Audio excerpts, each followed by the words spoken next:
Une production, Les Podcasteurs.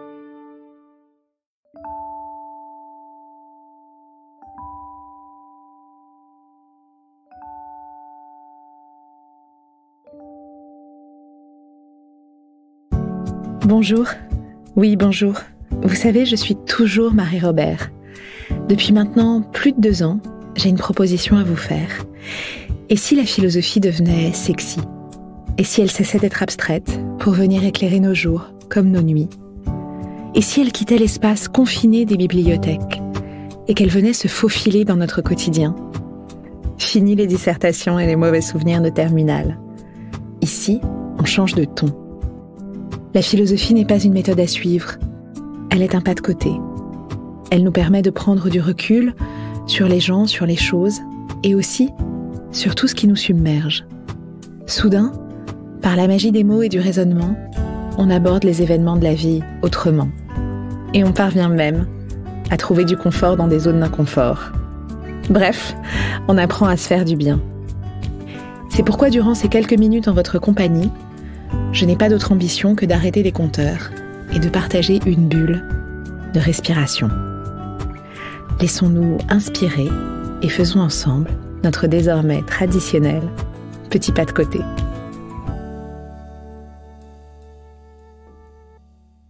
C'est un journal intime fermé par un petit cadenas, une boîte à secrets dont la minuscule clé garantit notre intimité. C'est dans l'enfance le réceptacle de nos pensées, de nos étonnements, de nos disputes, de nos cris. Ceux qui ne peuvent pas s'exprimer tout haut. C'est un territoire.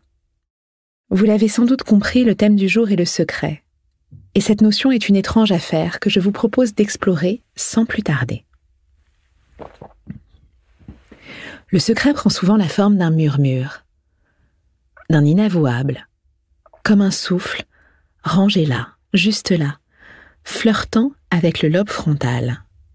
Ce n'est pas l'inconscient, c'est l'indicible. Quelle vie ont les secrets ? Pas ceux des autres, non, ceux que l'on devine, que l'on redoute, que l'on subit, mais les nôtres, ceux qui dessinent les frontières de notre intimité, ceux qui fabriquent notre identité. Combien en avons-nous ? Qui sont-ils ? Que racontent-ils de nous ? Au sens étymologique du terme, le secretum désigne ce qui est mis à l'écart. Plus précisément encore, ce qui est séparé, crypté. Il peut être familial, bancaire, professionnel ou médical. Il est secret d'instruction, secret d'isoloir et même secret d'État. Il peut être minuscule, ridicule, risible. Parfois, il est immense et déchirant. Mais le secret est toujours philosophique, car fondamentalement, il porte en lui un savoir. Il raconte une part incontournable de ce que nous sommes, et qui pourtant se dissimule. Il ne répond à aucune norme, il fait des pieds de nez à la morale. Et qu'il détruise ou qu'il ravisse, il mène une existence presque autonome, comme indifférent aux lois. Les pensées qui le fondent restent en suspens dans la pénombre, mais ne sont jamais lointaines. Elles flottent autour de nous, dans ce monde qui aujourd'hui, plus que jamais avec les réseaux sociaux, se veut lumière et transparence. Le secret est souvent plus grand pour celui qui le porte que pour celui qui, un jour peut-être, le découvrira. Alors, que faire des secrets ? Les conserver comme de précieux trésors ou les dévoiler pour enfin s'en libérer ? Pour tenter d'y voir plus clair, interrogeons les philosophes qui ont abordé cette nébuleuse question. Mais d'abord, essayons de définir un peu plus précisément ce qu'est le secret. Nous l'avons dit, le secret est une mise à l'écart.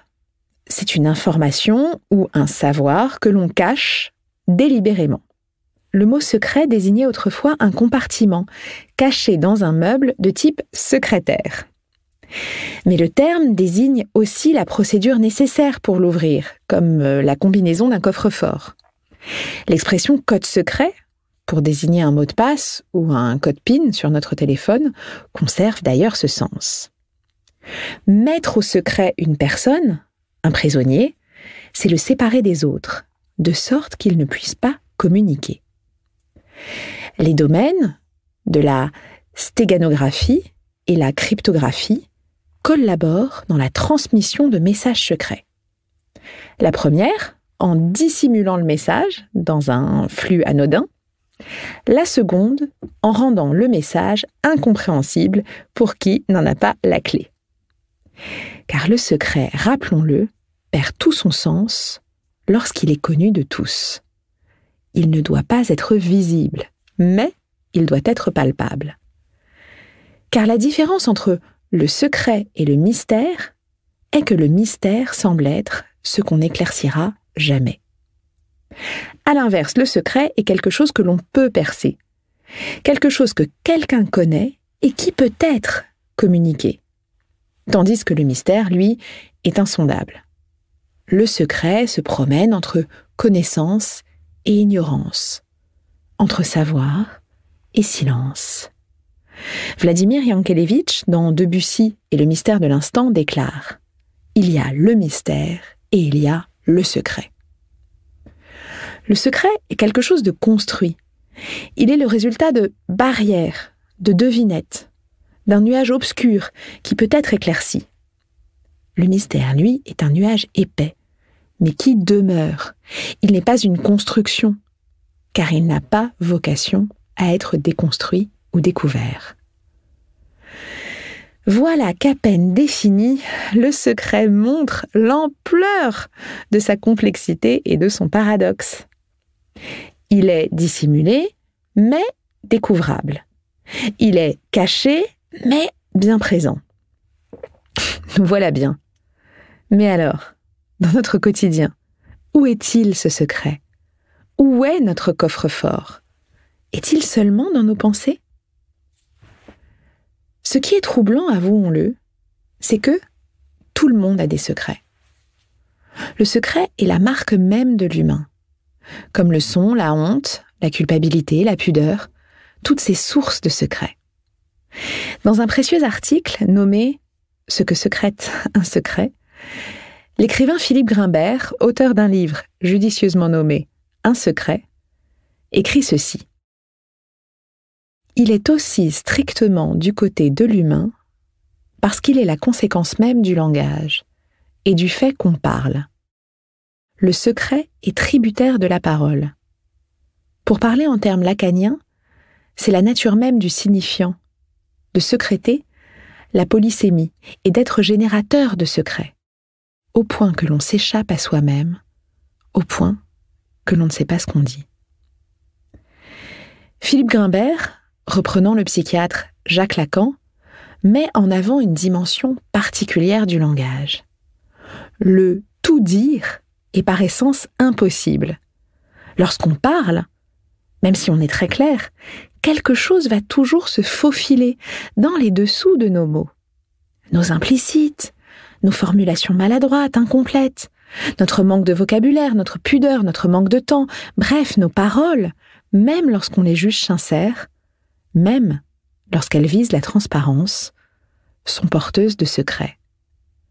Car comment prétendre tout dire ? Si pour Lacan, le langage est la condition de l'inconscient, il est également la condition du secret. Nos mots racontent souvent autre chose. Nos lapsus, ou les récits que l'on répète indéfiniment, sont le support de nos secrets. Certaines phrases sont cadenassées, comme une boîte à trésors. On les prononce, on les met dans notre bouche, mais on sait qu'elles renferment autre chose qu'elles-mêmes, autre chose que ce qu'elles semblent dire. Nous y reviendrons. Un secret est parfois très lourd à porter, mais il n'a pas qu'une phase négative. Le secret est aussi ce qui fédère. Il crée un espace d'intimité. Ce sont les mots qu'on murmure à l'oreille lorsqu'on est enfant. Un secret partagé, un secret que l'on scelle en disant « je vais te confier un secret » est un don, une preuve d'amitié, la preuve que l'autre est digne de confiance. Comme l'écrit à nouveau Philippe Grimbert, il est heureux qu'une part de nous reste inaccessible aux autres. L'extimité complète, le contraire de l'intimité, serait aussi ravageante. D'une certaine façon, les seuls à ne pas avoir de secret, pour leur malheur, sont les grands psychotiques, avec leur inconscient à ciel ouvert. Le secret n'est donc pas ce qui fait mal, ce qui ravage. Il a aussi cette phase positive, qui peut aller jusqu'à générer du lien, notamment dans les sociétés dites sociétés secrètes. Les sociétés secrètes existent depuis l'apparition des premières grandes civilisations. Elles existent sous la forme de cultes religieux, d'associations politiques ou encore de fraternités universitaires. Le temple de Delphes, le culte de Mithra, les Templiers, les francs-maçons, nombreux sont les exemples, comptant dans leur rang des philosophes, des artistes, des présidents et même des astronautes.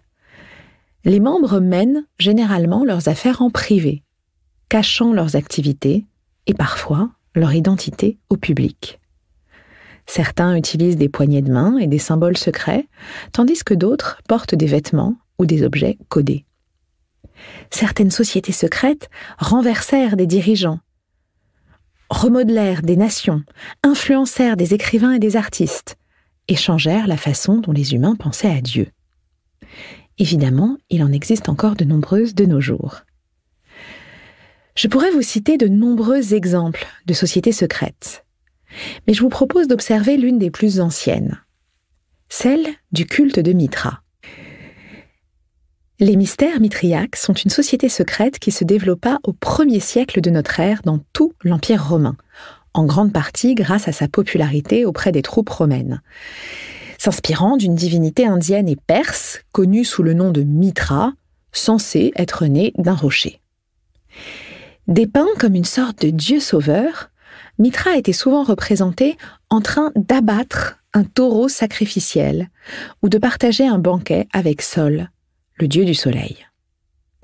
Nous ne savons pas grand-chose du fonctionnement interne de ce culte exclusif, mais l'accent aurait été mis sur la glorification de la guerre, la victoire sur le mal et l'obtention du salut. Tous les candidats devaient passer 7 niveaux complexes d'initiation, y compris les sacrifices d'animaux, avant d'être considérés comme des membres à part entière, ou signes d'exioi, scellés par une poignée de main.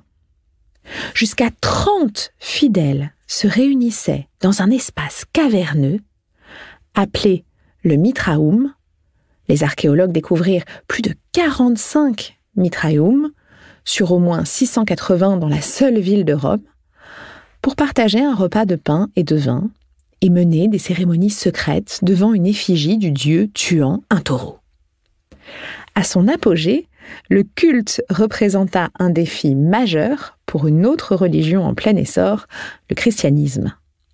Les premiers chrétiens les persécutèrent et la société secrète du culte de Mithra fut éliminée avant la fin du IVe siècle.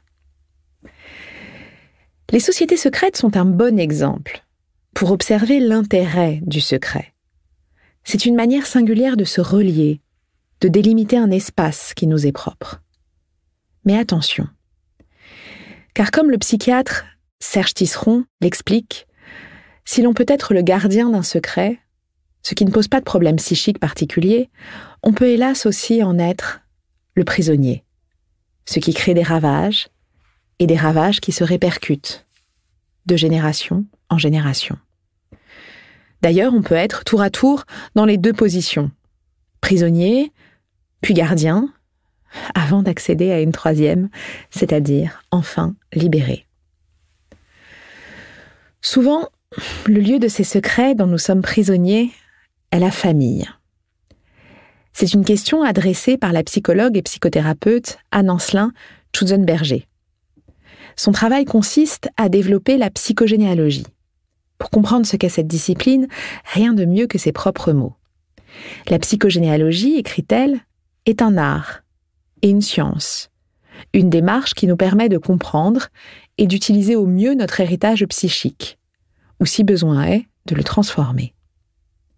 Naître quelque part, Qu'on soit aimé, abandonné, choyé, maltraité, c'est naître avec un héritage bien différent que le simple héritage financier. Et c'est cet héritage qu'elle s'attelle à décortiquer dans son ouvrage, devenu un best-seller, Aïe, mes aïeux. Or, parmi ce que l'on porte, dans cet héritage qui parfois nous échappe, une des choses les plus encombrantes, une des choses les plus complexes, sont donc les secrets de famille. Nous avons commencé à l'évoquer.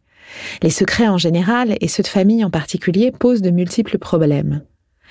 Mais d'emblée, soulignons que les secrets sont variés, qu'ils existent sous des tas de formes différentes. Il y a les secrets normaux, les secrets constructifs, et, de l'autre, les secrets nocifs, destructeurs ou pesants. Les usages qu'en font les familles, et chacun d'entre nous, sont variés.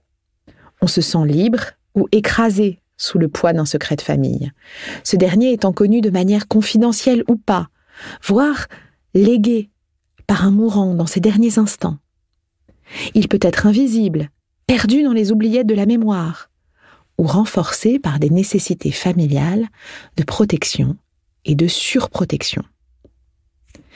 Ce qu'il faut comprendre ici, c'est que la différence essentielle réside entre les secrets normaux, qui sont souvent bénéfiques et que toutes les familles ont, on ne peut pas tout savoir, et les secrets nocifs, destructeurs, qui résident dans le fait que ces derniers clivent la personnalité entre la partie qui sait, au fond d'elle, et celle qui ne doit pas savoir, ou qui doit faire comme si elle ne savait pas.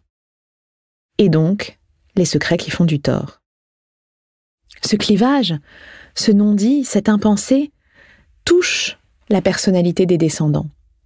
Car le poids du secret peut être terrible et causer des ravages sur plusieurs générations. Il va de soi que chacun a droit à son jardin secret, ce qui est normal et fonde la liberté individuelle, et que chaque personne a le droit à sa vie privée, tant au niveau individuel que familial. Mais certains secrets, comme ceux faits aux enfants, sur la mort d'un parent, d'un frère et sœur, d'un grand-parent, sont des secrets qui deviennent nocifs. Secrets sur le divorce, sur la maladie grave, sur la prison, sur l'adoption. Ces secrets s'enracinent et forment des traumatismes.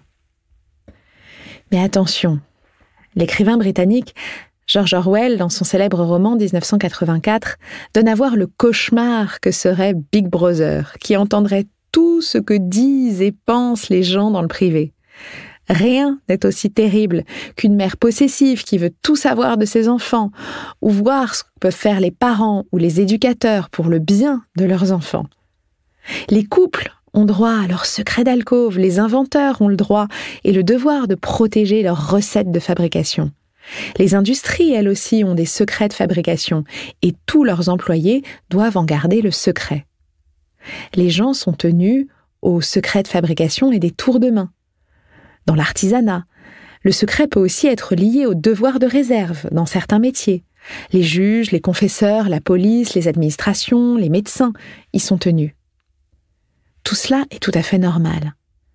Mais ce que rappelle Anne Ancelin-Schutzenberger, c'est l'importance des recherches sur les secrets de famille pour justement se libérer d'un poids qui n'est pas le nôtre. Dans son œuvre, rien n'est figé. Il n'y a pas de fatalité. Son travail appelle simplement à décortiquer nos familles, à en observer les schémas et les répétitions. Elle l'explique ainsi. Nous sommes moins libres que nous le croyons. Mais nous avons la possibilité de conquérir notre liberté et de sortir du destin familial répétitif de notre histoire en comprenant les liens complexes qui se sont tissés dans notre famille et en éclairant les drames secrets, les non-dits et les deuils inachevés. En somme, il s'agit de faire le travail ardu qui consiste à questionner les secrets de famille, à traquer les loyautés invisibles qui nous obligent à payer la dette de nos ancêtres. Faire le ménage dans nos secrets pour ne garder que les meilleurs. Car voilà l'affaire. Si les secrets de famille sont lourds à porter, est-il pour autant possible de tout dire ? Nous l'évoquions en introduction.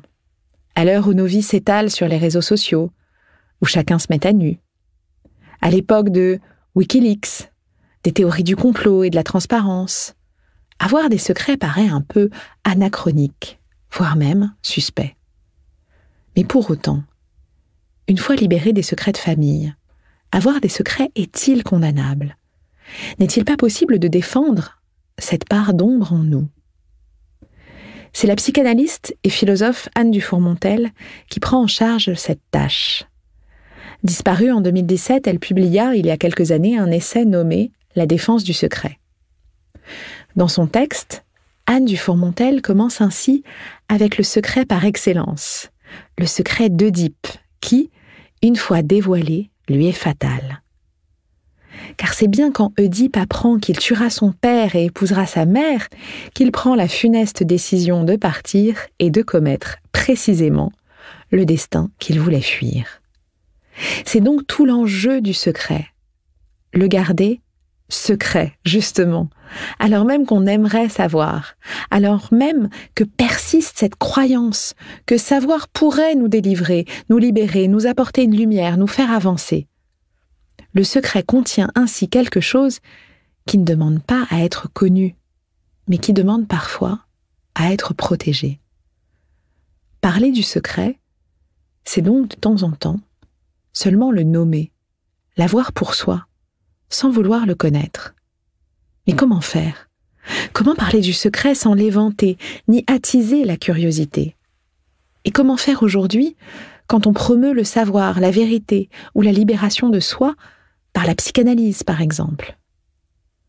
Le secret, en effet, semble le cœur de la psychanalyse.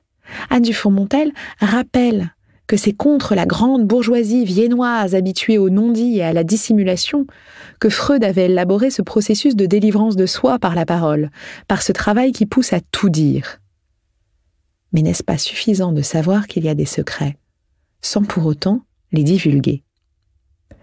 L'idée, dans l'approche d'Anne Dufourmontel, est qu'en défendant le secret, il ne s'agit pas de prôner l'ignorance, mais de savoir qu'il y a de l'ignorance, et que celle-ci, de temps en temps, est acceptable.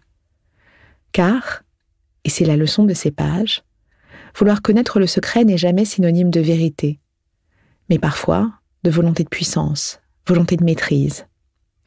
Or, ne pas connaître un secret, ce n'est pas être ignorant, mais accepter sagement que l'on ne sait pas, et que l'on ne saura jamais tout. Anne Dufourmontel écrit « Il est donc urgent de l'entendre, cette vie secrète, de reconnaître sa ligne de chant dans le bruit ambiant, de dégager son rythme, sa puissance, sa tonalité, sa singularité, pour n'être plus, comme le dit si bien la langue française, soi-même au secret, c'est-à-dire au cachot. » Avant de vous quitter, je vous partage ces quelques mots, extraits du livre « Un secret » de Philippe Grimbert. Je savais désormais ce que recherchaient les yeux de mon père lorsqu'il fixait l'horizon. Je comprenais ce qui rendait ma mère muette. Pour autant, je ne succombais plus sous le poids de ce silence. Je le portais, et il étoffait mes épaules.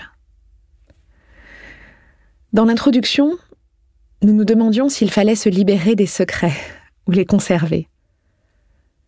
C'est dans ce choix que nous sommes, ou plutôt que nous devenons, dans le besoin de dire, de décortiquer, de révéler, et parfois dans celui de taire. Ne craindre ni le mystère, ni la parole. Le secret est un espace qui nous appartient. Nous décidons ou non de le livrer. Ayons le courage de nos révélations, autant que de nos silences. Il n'y a pas d'autre exigence que d'être le seul maître de nos respirations. Merci pour votre écoute. N'oubliez pas qu'ici, il n'est pas question de leçons, mais juste d'une proposition, d'une hypothèse qu'il vous appartient de confirmer ou non. On se retrouve dans 15 jours. En attendant, n'oubliez pas de lire, d'oser et de vous rappeler qu'il n'y a rien de plus sexy que la philosophie.